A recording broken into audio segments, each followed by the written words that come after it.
Do you want to grab it? Cool.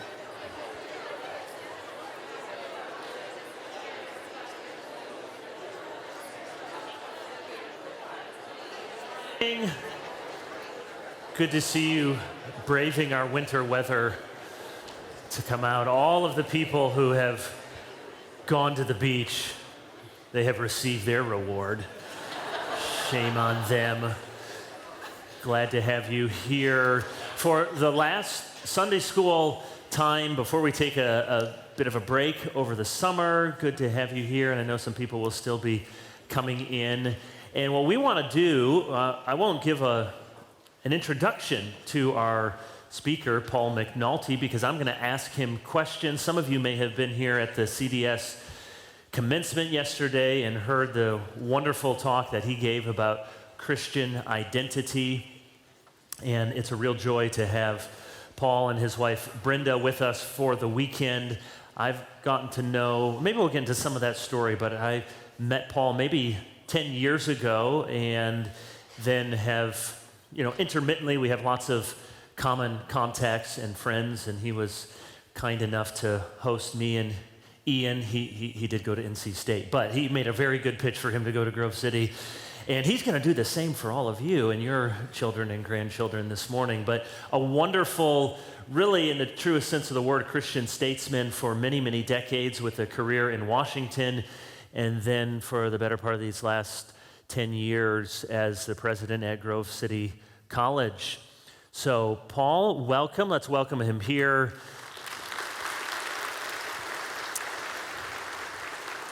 And I thought we didn't have chairs and ferns, but we're just going to have a conversation, give him an opportunity to share a little bit of his background about being a Christian in public life, being a Christian in higher education, and then we'll see how the time goes and may give you an opportunity to ask questions. So very easily to begin with, Paul, tell us a little bit about your background, your family, how you became a Christian. Sure, thank you. Good morning, everyone. And is that, yeah.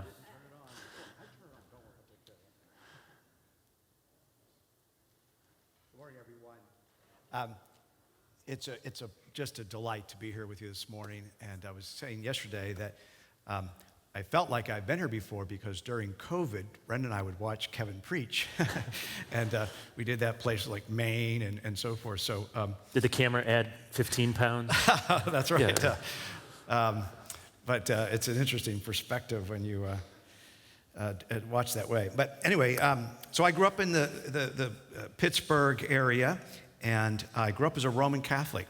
And my parents were very devout Catholics. So I was in church every Sunday. I was in CCD and all the things that a blue-collar Catholic family in Pittsburgh does.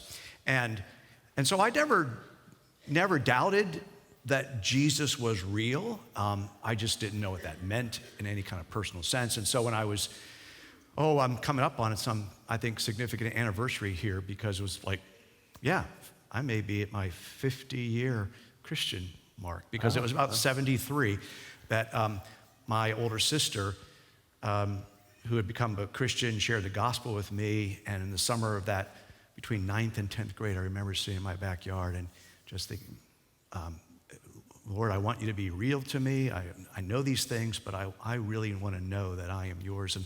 And I really felt a sense of identity change at that point. And so got involved in Young Life some, but still really very little knowledge of the Bible and theology. And I go to Grove City College as a runner. I was a cross-country runner, and they recruited me to run there. And I get there, and within a month in one of the courses that was required called Religious and Philosophical Dimensions of Life. Today we call it Biblical Revelation. I caught a worldview.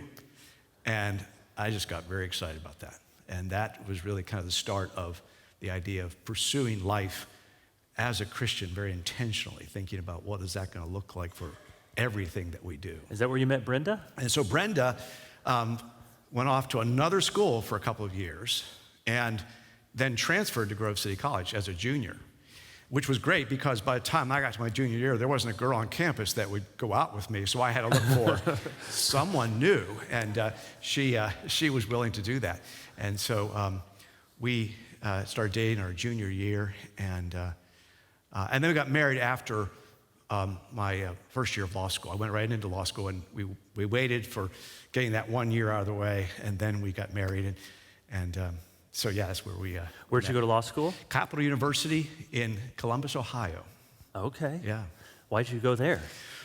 Well, a lot of things in God's providence. When it's the only school that accepts you, that definitely is one of the ways you see His hand in your life. Lord, yeah, it's the fleece. It's a kind of an indicator. I don't know. Maybe I'm superstitious or something.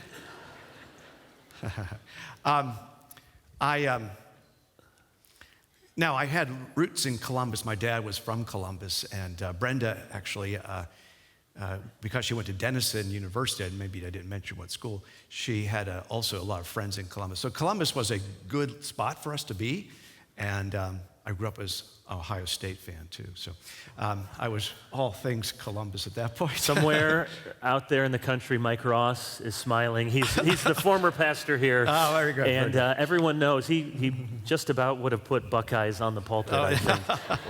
Anything against University of Michigan, at least. Yeah, that's right. Sorry for... But now I'm a Grove City Wolverine, so there you go. I know. So we were there, and it was a good place for us for those 3 years. And tell us about your kids, your family. So we moved to Washington, D.C. right after law school. We get to Washington in 1983.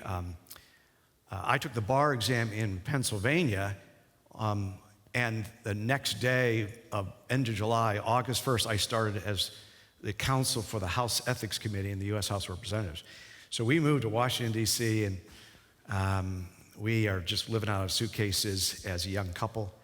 Brenda gets a job at the Christian Action Council, a pro-life organization on Capitol Hill, and then and because she's working at a pro-life organization, of course, she gets pregnant right away. And, and we had our first daughter, Katie. And so we have 4 children, and so Katie was born almost 40 years ago, and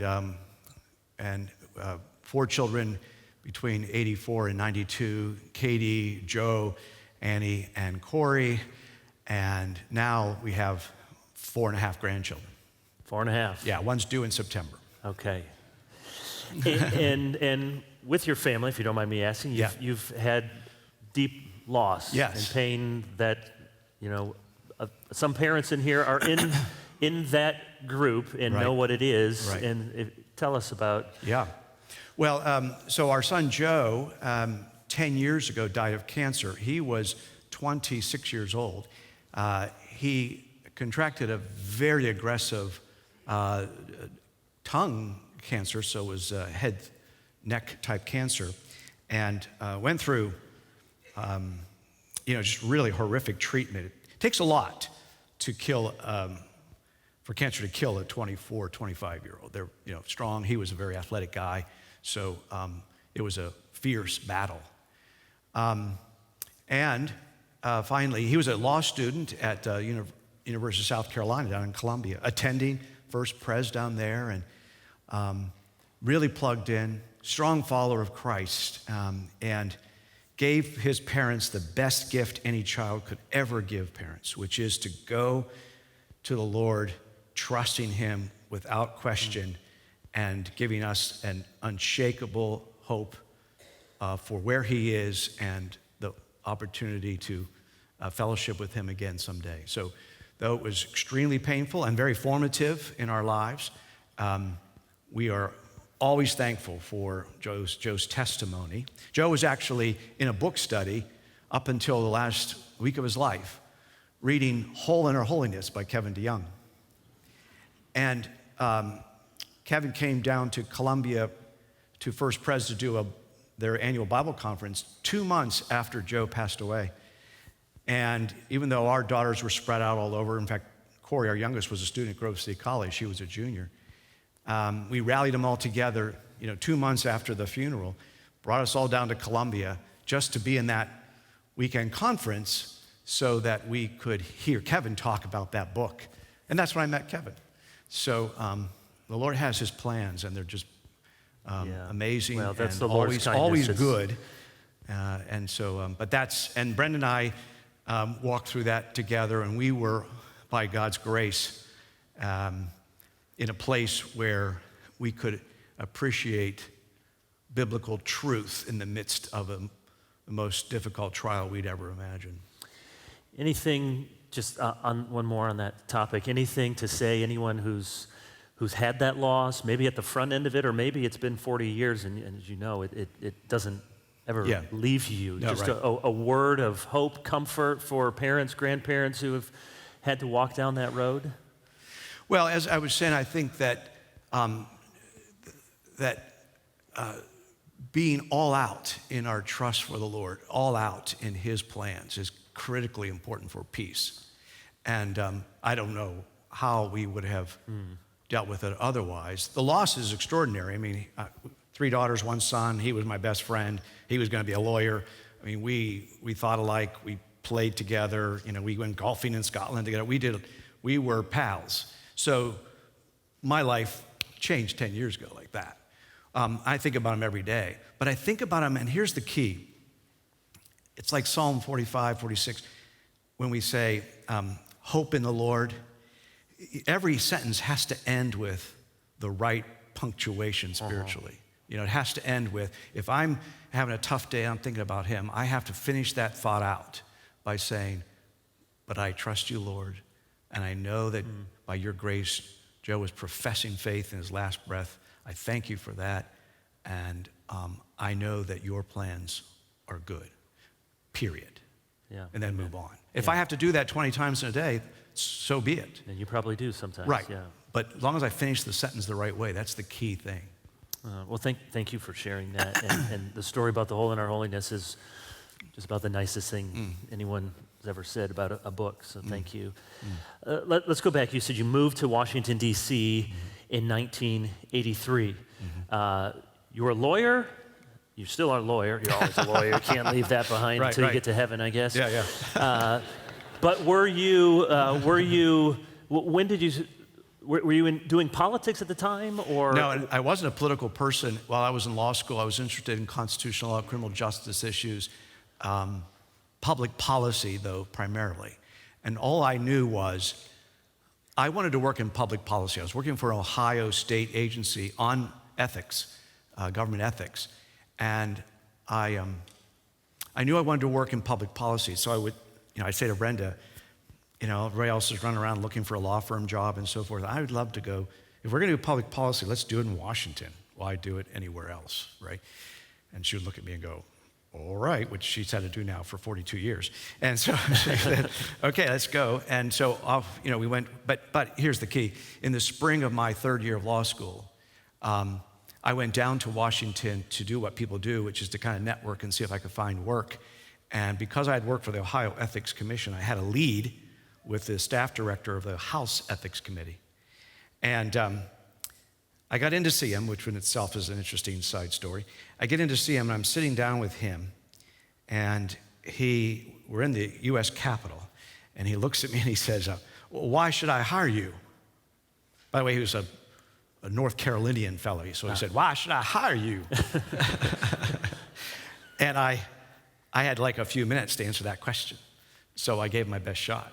When I was finished, he goes, I'm going to hire you. Oh, well, good. So I was a little stunned, and I get back in the car, drive 7 hours back to Columbus, and I tell Brenda, I just got a job as a counsel to the House Ethics Committee. And she's like, all right, very good. But as I told other people, they doubted it. No, you didn't. I said, yeah, one trip, one day, got a job. So I actually called him a couple days later to say, did you actually offer me a job? That right? Yeah. Did that happen, or did I miss something there? No, you're coming. You come on, show up on August 1st. You'll be the counsel. Anyway, and I show up right when the sex and drug scandal was going on for the House Ethics Committee. This involved members of Congress and bad behavior involving pages. Right, and I show up just as that investigation is unfolding. And then a year later, at age 25, they put me in charge of the Geraldine Ferraro investigation for a reason, because Geraldine Ferraro... You're expendable? I was expendable. Exactly. Geraldine Ferraro was Walter Mondale's running mate in 84. She was a member of the House of Representatives. So when she was picked, and of course it's historic, a woman being a nominee there for VP. When she was picked, some activist types went and looked at her financial disclosure forms that she had filled out for 6 years and found that she had not disclosed her husband, John Siccaro's income for 6 years and claimed that she had no benefit from his money. And that became the subject of an investigation that lasted throughout the presidential campaign. And of course, the Democrats were in charge of the House and they wanted to fix this and so forth, so they picked the rookie to do the investigation. And I spent, while we were having a child born in October of '84, Brenda's wondering, where am I? Because we took those classes and I'm supposed to be there, but I'm in New York going through Geraldine Ferraro's checkbooks, showing that she benefited from her husband's income. So life got off to a fast start in D.C. I'd say so. Yeah. So we'll jump around a little bit, and we're not making partisan political, Right. but he has a very interesting career, as you can already hear. So fast forward maybe 15 years, and you're involved in the impeachment process? Yeah, I was working at that point as a lawyer for the House of Representatives Judiciary Committee. I spent 10 years on Capitol Hill, 10 years at the Department of Justice, and 10 years in private practice, but not in those blocks, but 3 years here, 4 years there. So I was at this point, I was mid-90s, 98. I was the counsel for the House Judiciary Committee. I was the chief counsel of the crime subcommittee. Henry Hyde from Chicago was the chairman of the Judiciary Committee. And in the summer of 98, Ken Starr delivers to the House Representatives the report on the investigation of Bill Clinton. Right. And now it's the House's job to take up an impeachment. This was in the days when impeachments didn't occur every 2 weeks or so. Yeah, right. This is They were rare at it was that novel point. at this point. And so Andrew Johnson was the previous impeachment. Right. And You had to wait 140 years. yeah, they wait a little time. And so I was put in charge as the spokesperson and kind of the choreographer of the impeachment process as chief counsel. And that went from the summer of 98 until February of 99, when the Senate acquitted him, did not just vote to remove but he was impeached on 2 counts in the House. So it was an extraordinarily stressful experience, but it was one that, in relation to the call of being a Christian in public life, actually set me up for some positive things, because I had to do battle every day with the White House spin doctors and all this, and the Democrats who were protecting Bill Clinton, and how we connected with each other and how I treated them was important for subsequent circumstances. Yeah, did you think in that process either, wow, I'm a part of something historic, or at the same time, my career is over after this? How did you think about it? Yeah. And how did you maintain your Christian integrity? Because on both sides of the aisle, there's lots of pressures to, it's one thing to say, I'm a Christian, and that gets you something with some constituencies. It's another thing to continue to live like one. Right. Well, it definitely thought it was historic. I mean, I was a history major in college. I love history. That's all I ever read and so forth. So no question that these incidents, these occurrences, I'm appreciating what this amounts to in the historic context. But I wasn't, one of the advantages a Christian has or should have in these situations is trust.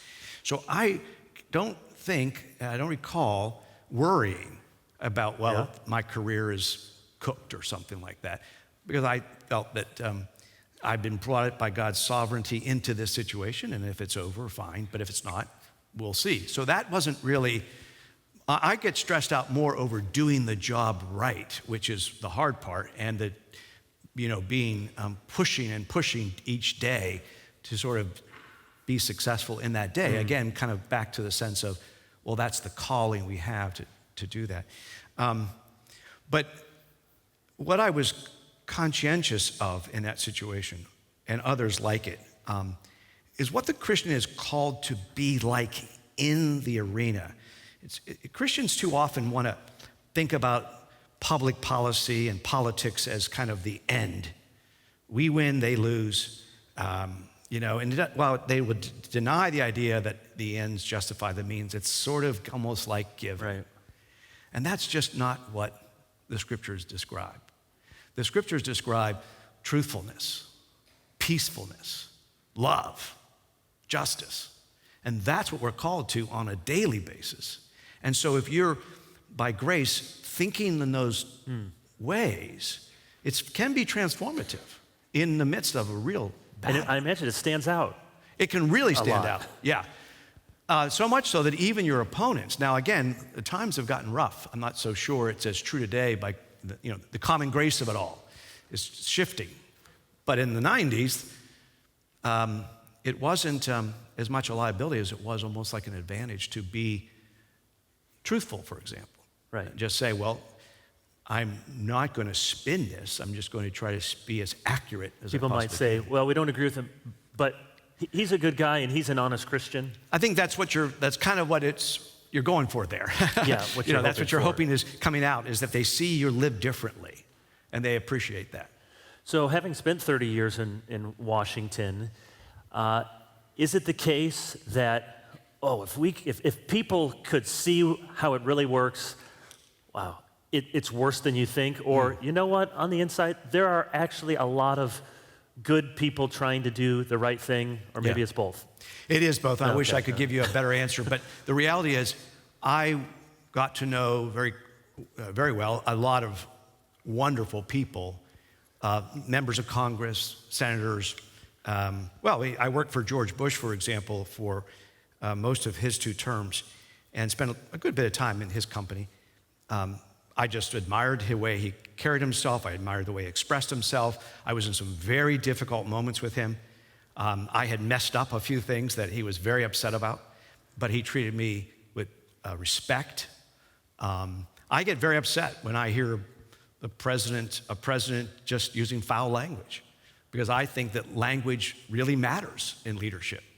And President Bush had a tremendous way of exercising self-control in difficult situations. So I saw a lot of good that way, but I also saw a lot of really bad stuff too. And I was, among other things I did, I was a prosecutor too. So I was involved in overseeing the terrorism prosecutions from 9/11 and 5-year trial with Zacharias Moussaoui, who was supposed to be the 20th hijacker.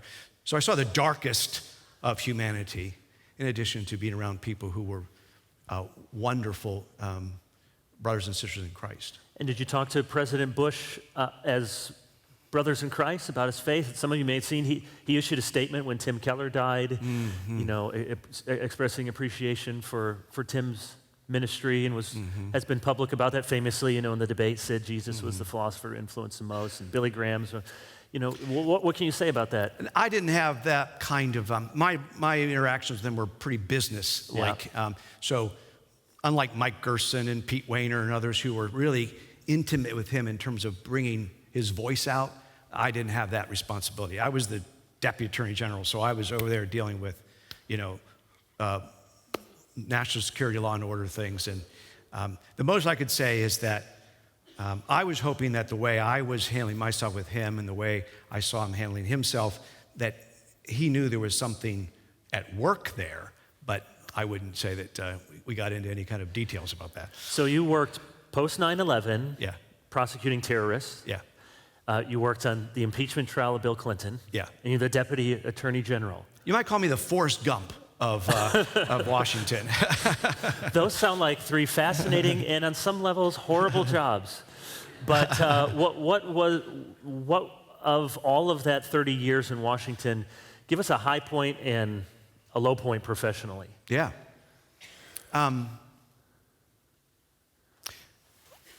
Well, high point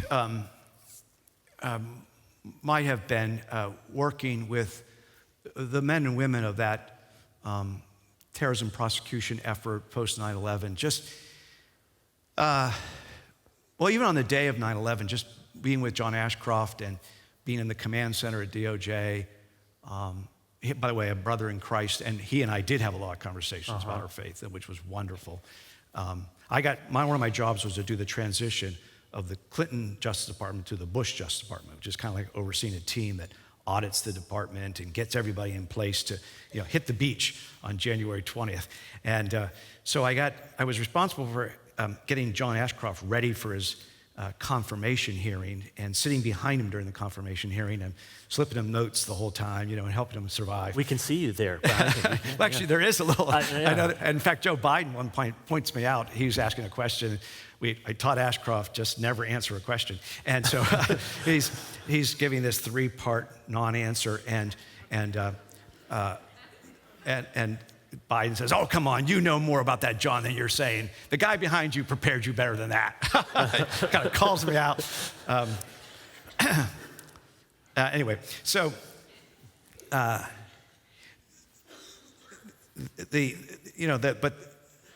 being with him, and so he and I had a lot of great conversations. And during that preparation, at one point, the first day, as we went away to a little retreat for a few days just to work, we're about to have lunch, and Ashcroft says, let's pray. And then he prays this beautiful prayer. And I almost had one eye open, because I'm with a public official who's doing a real Christian prayer, And it was after how many years I've been in Washington. Right. This was kind of a beautiful experience. So anyway, but then post 9/11, I get confirmed for that U.S. attorney job in Eastern Virginia 3 days after 9/11. And so out I go.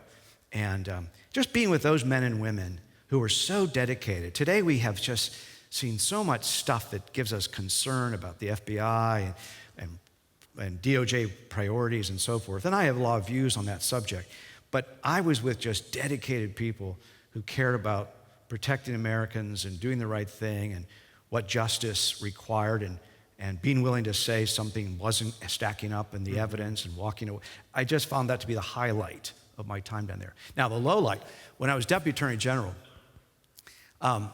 there was a kind of a crisis, which is kind of a Washington, D.C. invented thing often. The media kind of controls what will be a crisis and what won't be. What will be a gate and what won't be a gate. And so anyway, we had U.S. attorneys who were dismissed, and it turned into a thing. And I had worked at the department under Bush 41 in the early 90s, and I was back, and I was Deputy Attorney General, so I had a lot of years in, loved the department, and I was just really wounded over the politics of all of that. And I was dealing with Chuck Schumer, who, going back to that impeachment, I developed a relationship with, where he trusted me. In fact, one day he calls me over on the floor of the House, and he speaks this Jewish word to me. And I said, "What does that mean?" He says, "It means man of truth." Oh, good. You're a man of truth. Now, when I tell people that Chuck Schumer likes me, that does not help my stock, right? With many people, yeah. That's not the Grove City constituency. Exactly. Yeah. There's a confirmation hearing when I was Deputy Attorney General, and afterwards he's hugging Brenda. And I don't want the students to actually go on YouTube and see that hearing, because their view of the president will go downhill fast. So Senator Schumer says on Meet the Press, well, because I testified about this thing, and I was not given the information before I testified. And so when I found out about some shenanigans that had been going on between the White House and some folks at DOJ, I called Schumer and said, "Hey, I'm sorry, I didn't know that when I testified." So he goes on Meet the Press and says, "McNulty called me and told me he lied." Oh. Well, when you work on developing your career for 30 years, that's a wound. Mm-hmm. That was one of my low days, right? Because what do you do about that? You can't pull that back, And integrity was something that, but then I learned about the idol that we can make when it comes to our own integrity, and I had to be, humbled by that. And during this time, let's say a little bit, because you're not only a faithful member at McLean Presbyterian Church. That's the point, New Hope Presbyterian. Oh, it's New Hope. We planted New Hope Presbyterian from McLean. Okay, you started out at McLean? Yes. And then New Hope, and a PCA ruling elder? Yes. For many years? Yes. So what role did that play in giving you ballast and foundation during, because I imagine many people, again, may say one thing about their Christian faith, but aren't actually going to sit in a church Sunday after Sunday in D.C., but you were. Well, that's actually, if folks ask me, how did you as a Christian deal with that whole world for those years? And I would say that being a PCA elder, which started in 1986 and didn't end until I left in 2014 to go to Grove City College. So that was a long run. And no break in there. We didn't have rotating off or anything. that was critically important for me to have my priorities straight as someone on Capitol Hill or at DOJ. Between family and that church responsibility, getting home for supper when I could, just trying to get to my kids' events, and getting to session meetings, and then having the word preached every Sunday faithfully, and that those truths just, embedded into our hearts, which made such a difference, by the way, when we lost our son in 2012, because, you think about truths preached for that long a period of time. What you do is equip these people for those hard things. And so being an elder was really, in some ways, a great advantage. It was a great gift to be able to have. In the mid-'90s, right around the time of the impeachment, I was the moderator of the Potomac Presbytery. So, so there I am at Saturday morning moderating. I hope that was less stressful. Right. There was something about that, too, that was a little unsettling. But it definitely was critically valuable in keeping me grounded in God's word. And I'll tell you a little funny story. When I became Deputy Attorney General, I had a protective detail that, drove me around 24/7 and big Suburban and all these, deputy marshals. It was kind of fun going to restaurants. They'd save a table for you so you didn't have to worry about waiting. That was kind of cool. When you first start a job like that, the protective detail sits down with you, and they were in my deputy's conference room, and they say, "Sir, just tell us about your life, because we're going to, be with you now all the time. Vacations, hiking." Yeah. By the way, you go hiking, they have a backpack, and in the backpack they have a defibrillator and an Uzi. That's really kind of everything you need. Yeah, that's all you need. That's hiking, all you need. Yeah. Like, it gives you full coverage there, yeah. right? That's the best sort of Sherpa. Yeah. So anyway, I say to them, "Okay, well, here's my deal. I go to church on Sundays. We'll leave the house about 9 o'clock. And we go, and we met in a fire hall, second floor, so we set up." Okay, so they were not as familiar with church setup either. Okay, that was kind of a new thing for them. But then I really blew it. I said, "And then we go back at 5. And that was like, what? They said, "Church is open again?" "You're doing church twice in a day?" I said, yeah, trust me, it's just what you we do. You must be a really lapsed Catholic. Yeah. So for 2 years, those dear guys who have become like your best friends, by the way, they're picking us up in the morning, and then they're taking us back at night, and they're standing in the back listening to preaching. It was kind of a fun deal. But, did it make an impact on them? A couple of guys for sure, but it's hard to say. Yeah, it's hard to say.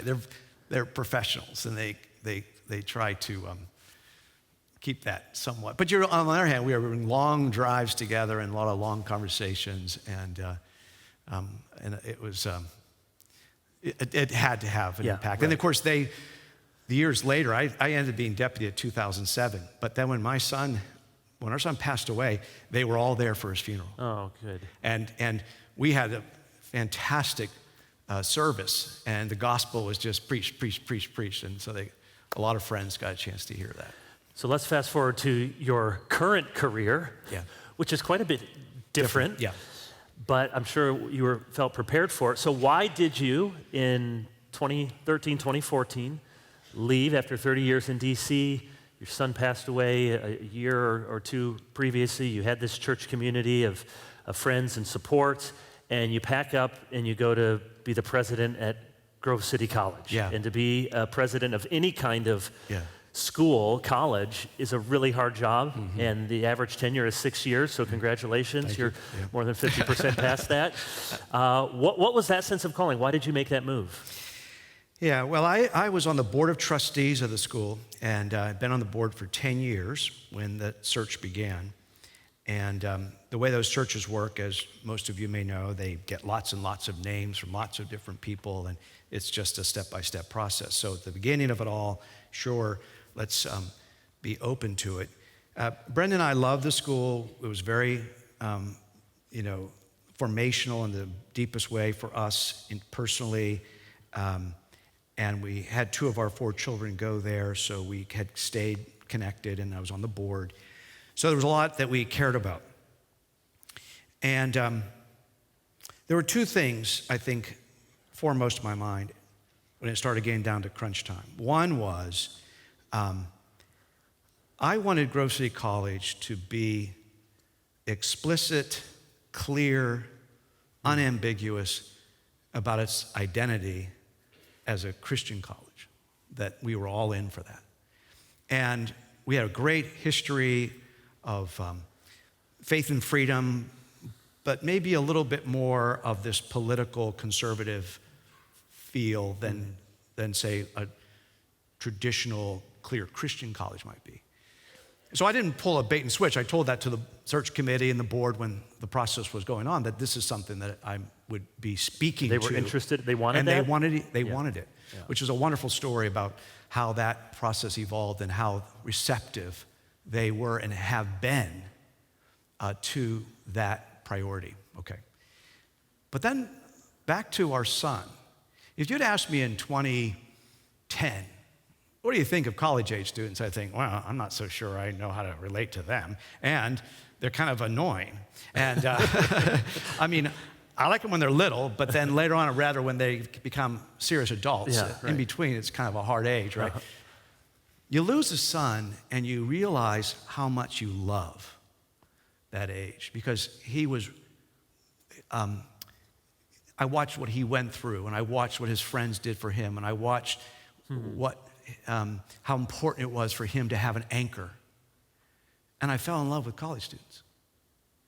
And now that's the best part of the job, is being with these 2,000 souls who are just so lovable, even when they're annoying, even when they're bad at times.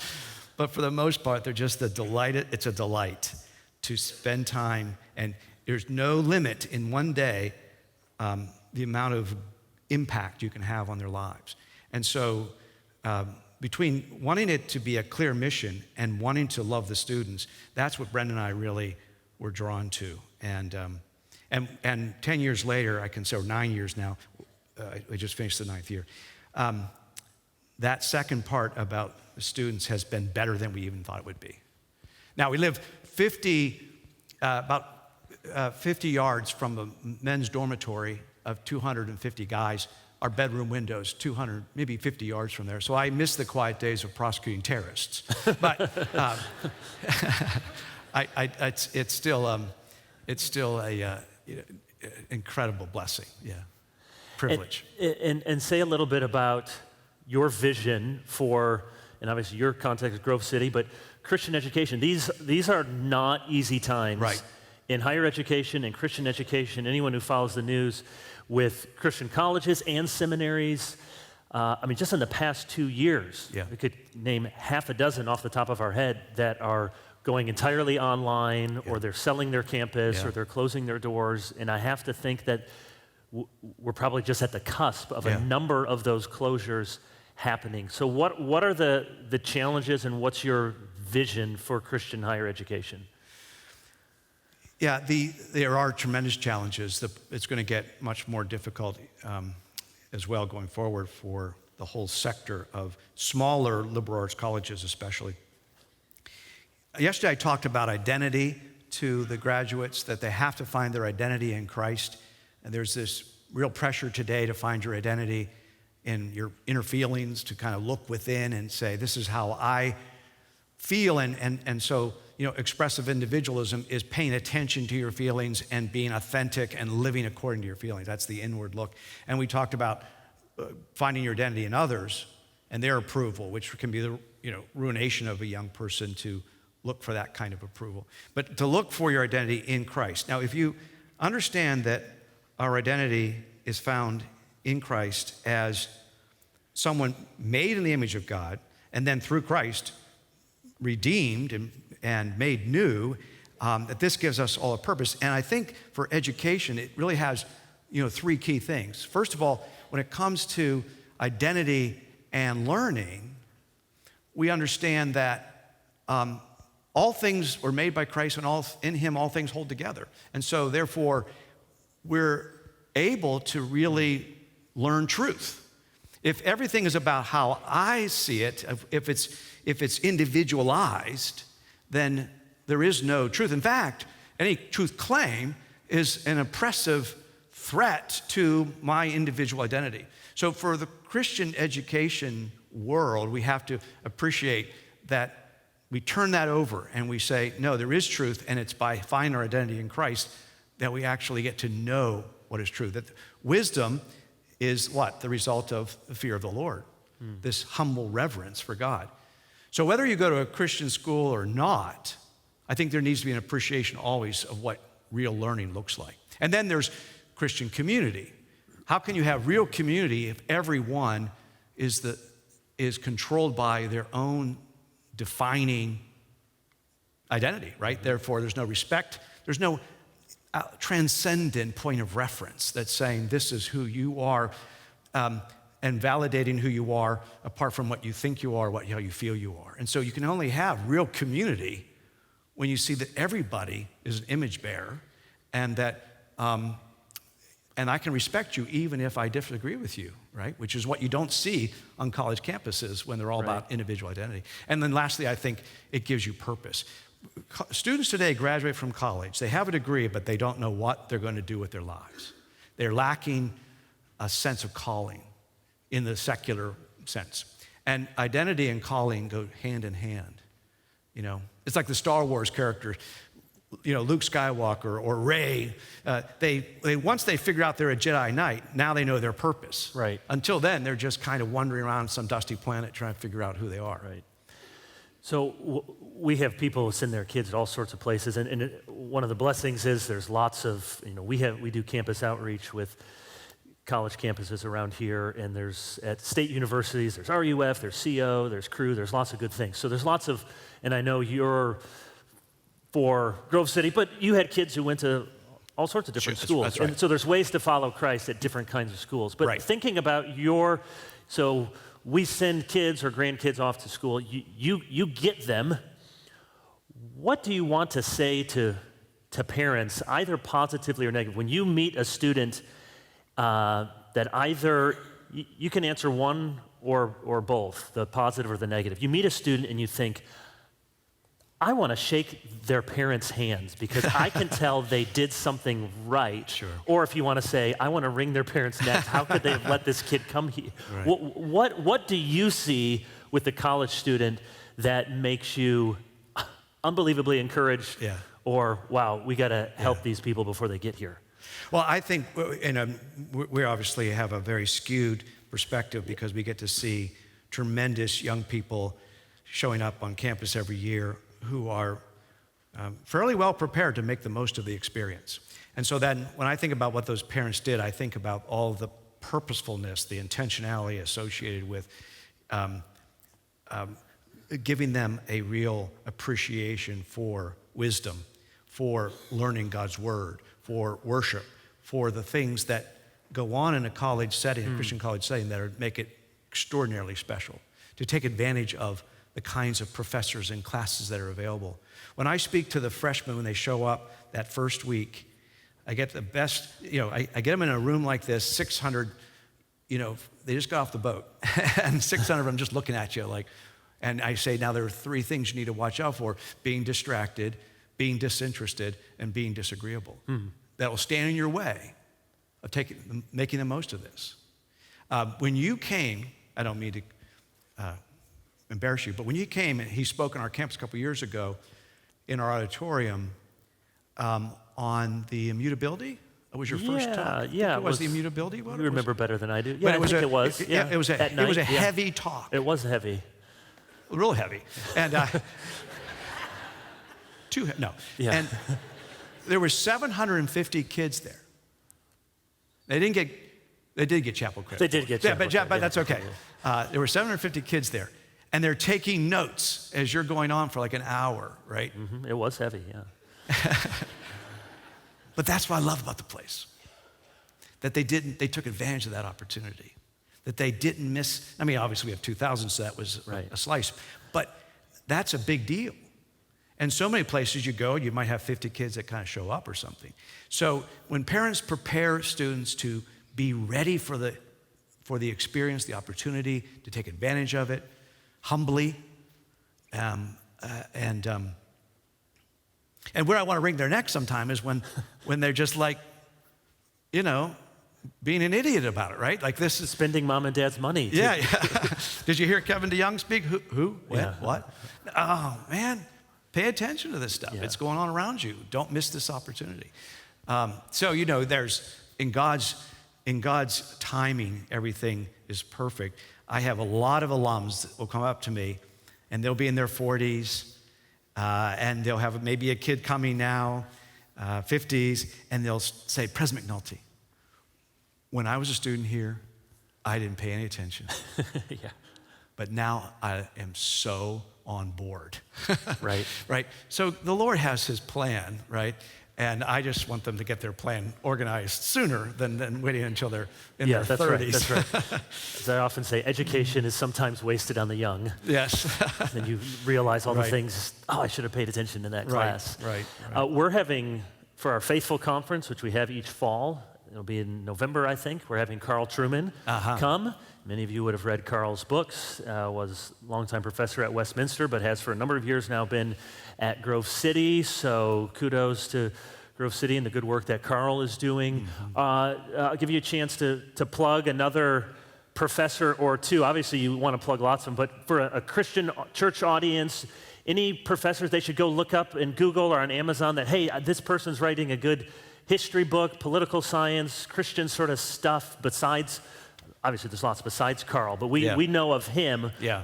Some others that? Yeah, I would say that, in that department, before we move off of religion, we have always had an extraordinary group of professors for an undergraduate school. I would argue that we may have the strongest Reformed faculty for undergrad in the country. And we're very intentional about that. I don't hire professors, but when it comes to religion faculty, I hire professors. Yeah. So we're going to make sure we get that right. And so regardless of what your major, I was a history major, but I took many religion courses. This goes back a long time, this commitment to having great faculty there, but it's gotten much better. Solgi Byun is the chair of that department, is an extraordinary professor, and he's with a group of students right now in Korea. He takes them right after graduation. He took a group of students over to Asia, and he's going to take a group in January to Israel. He's extremely thoughtful, and so we have a great department. I'm going to get in trouble leaving some of the particular people out. But we also have a department like English, where you might think, oh, English, college English professor? Whoa, right? Not at Grove City. We have a safe group of college English professors who are, in fact, the chair of that department is now the provost at Covenant College. And the new chair, Josh Mayo, just won Professor of the Year. But these are people grounded in biblical truth, but love literature and love the truth and the learning that can occur by reading well and having, as Colin used to say, conversations of great minds over the centuries. So the English department is a great department. And we have a superstar poli-sci professor named Paul Kengor. And Paul is one of the leading Ronald Reagan experts. He has written a lot. He's written a book, by the way, called, many books, but one of them is called A Pope and a President, which is a book about Ronald Reagan's relationship with Pope John Paul and how together they had a plan to bring down the Soviet Union. And he's got into their personal communications and written this book. It's fascinating. So Paul Kengor is a superstar kind of in our poli-sci department. We also have a very strong STEM program. Half of our students are either biology or engineering or some discipline within STEM. And again, being taught by thoughtful Christian people, but also being prepared for biomedical ethics and a number of key healthcare-related industries and things going forward. So we're really thankful for we have about 150 full-time faculty for how they have come to the school because they want to teach and they want to mentor. That's kind of the key. Yeah. And you have to raise how many millions of dollars now, you just told us? We just announced our campaign for $185 million. So 185 million. If we could just throw on 5 and you could build a track for Warner Park, and I mean, it'd be easy. Just at 190, what's the difference? It seems like a daunting task, and it is for sure. We're at 30% of that has been raised already, so we're really thankful. We're renovating our Hall of Science, which was, by the way, this is a great story. In the 1920s, the Board of Trustees had the vision to build the chapel, which is a gorgeous building, the chapel and the Hall of Science together, and they were the only thing in the sort of upper campus, we call it, and they were dedicated on the exact same day purposely to show the connection between faith and science. And J. Howard Pugh, kind of a well-known American industrialist, he was our benefactor. He graduated from Grove City in 1900. And J. Howard Pugh gave fantastic dedication speeches that day. So now, 92 years later, or whatever it is, we're coming back to renovate that Hall of Science. And that renovation is estimated to be around $48 million. So it's a big challenge. But the Lord has been faithful, and we're going into it with a great deal of hopefulness of his provision. Let's see, there's a lot of us in here, and so we probably need to take people who are sort of toward the front so we can hear, but we have time for a couple of questions. Why don't you raise your hand if you have a question for Dr. McNulty, and I'll try to call on you and repeat the question so people can hear. I got one over here. Wherever you, yeah, sorry, the lights. Okay, yeah, Scott. Early on in your talk, you said the words government ethics. Seems like an oxymoron. What can we do, and what can people like you do at this point in time to help maybe recorrect some of the government ethics? So let me just repeat the question for everyone. Government ethics, with his extensive experience there, it looks very discouraging from our vantage point. What are things we might be able to do to help move things in a better direction? Yeah, my biggest concern right now is that as a nation, so I'm speaking now in very broad, general terms, we are losing our commitment to moral standards, that we're losing our commitment to saying there's right and there's wrong, and we know what wrong looks like, and we believe there ought to be accountability for wrong. We've become kind of, lulled into this sense of, well, they all lie, or, well, that's kind of what they do. And when I started off my career 40 years ago in Washington, working for the House Ethics Committee, I went into that, and generally speaking, I was in an atmosphere where if you crossed a line, you crossed a line, and it would be an issue. Might not always be a perfect accountability for it and so forth, but it was an issue. And then within the last, I would say 10 years or so, we have been somehow convinced that, for example, when something's not true, it doesn't really matter. So I guess my answer to your question is, we have to fight for truth. We have to fight for right and wrong. We have to be willing to vote that way and speak to that and say, no. It's not all relative. It's not just the ends that will justify the means. There is a right and there is a wrong, and we have to hold people accountable for that. And so I really struggle with, and I actually feel like a weight on my heart when we hear lies, and that's just sort of accepted as, well, that's just what they do. We can't let that happen. We can't give in to that. That's been one of our strengths as a country, that we've had a lot of weak leaders, so I'm not trying to be Pollyannish about this, but we seem to always be able to come back to a point where we say, no, we do believe that there is a standard by which people need to be measured when they serve us in public life. That's good. Yeah. One or two others. There's one back there. Yeah, go ahead. I would say, in your opinion and in your experience in the position you're in right now, what do you think is the most impactful area of study that a college student can have? Great question. What is an Great impactful question. area of study Yeah. for a college student? I was actually talking about this last night a bit, and I would say that the humanities, generally speaking, are really important because at the end of the day, it's about what it means to be human and not just what it means to be an accountant or an engineer or whatever the discipline might be. And so if you come out of the undergraduate experience and there's not more wisdom in relation to the human experience, how we've been made, how we are to understand each other, what are the great truths and ideas of history, the preservation of Western civilization. Those are the things I think that matter especially. So at our school, for example, every student is required to take 48 hours of a core curriculum, whether you're an engineering student or an English major. And of that, 15 hours are 5 humanities courses, and civilization and literature, civilization and the arts, biblical revelation.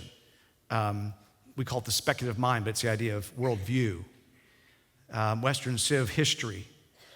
Then we have a writing course too that students are required to take. So I just feel like equipping, our mission is we equip our students for their unique callings through a Christ-centered, academically excellent, and affordable learning and living experience. Because, by the way, we live on campus. We have 4-year residential. Everybody lives on campus, can't live off campus. We have beds for 2,100 students. And so there's a learning experience in living together in community for 4 years. But I'd say that, to answer your question, it's that humanities core that will equip you for being able to adjust, adapt with artificial intelligence on the rise. The people who are going to make a difference are the people who can understand what human beings do and that things that computers don't do. One last question. Anyone? There's one over there. Yeah, go ahead. Question about high school standards in the United States today. You receive them in bachelor's program, undergraduate program. Your thoughts about our current standards within the high school program? So what are current standards? What do you see high school standards? You probably get a good cream of the crop. Yeah. We are getting good cream of the crop, so we're blessed by that we attract exceptionally strong students, and so they seem to be equipped. But I will say that most of my faculty would say that we're not on the upswing, but we're more on the downside when it comes to basic things like writing ability. And certainly in a Christian college, we're concerned about biblical literacy. There's an issue there.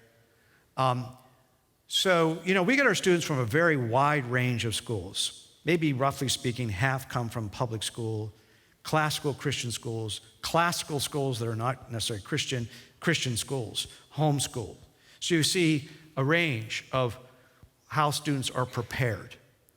And so it's hard to generalize in some ways. But I would say that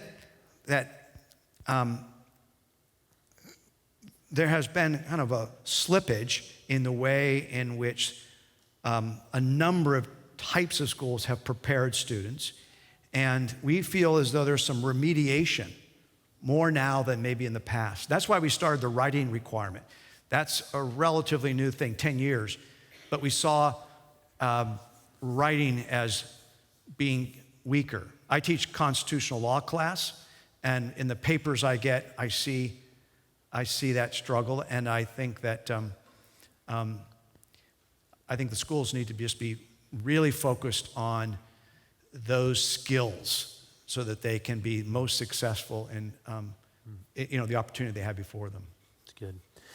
We have come up to our time. Let's give Dr. McNulty warmest thanks.